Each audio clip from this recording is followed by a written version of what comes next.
After reading chapter 6 and the video about the meaningful difference in the everyday experience of young American children, I can tell that what excites me is to know that there are studies that show as evidence the important role that parents have when it comes to the language and literacy development of the child.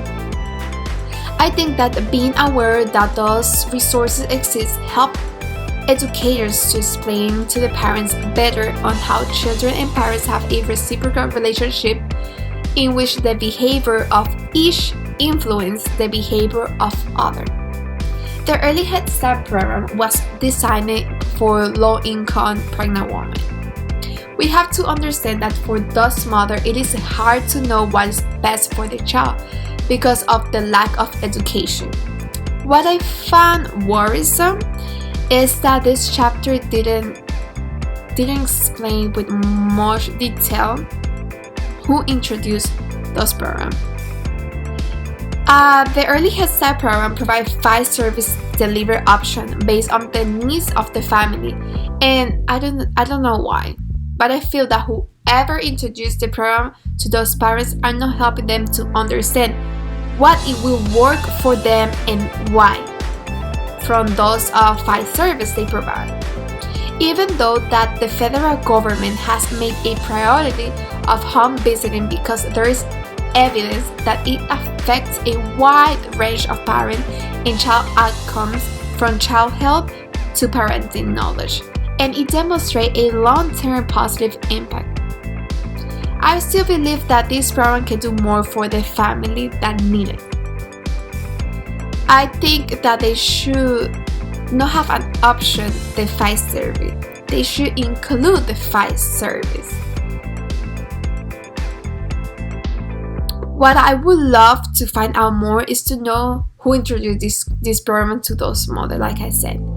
Because I think, in my opinion, I think that it's important to know how those programs are introduced to low-income parents. So my opinion on the knowledge that I have gained so far is that many resources need to be promoted more so there will be less child with a low level in language and literacy. And that preschool or programs like the Early Head Start program should always do activities that parents are involved. I think what my next step be in my evaluation of this idea is to see if I can try to observe in person an Early Head Start program so I can experience the real result that children and family have with this program.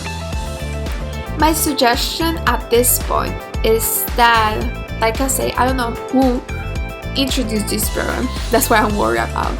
But I think, and my suggestion is that the perfect candidate to introduce the Early Head Start program should be pediatrician. Why? They are pediatrician. They even rich or low-income parents have access to a pediatrician. Pediatrician, they should not only talk about the health of the baby but also about the development of the child and the benefit it has for the parents to intervene since birth.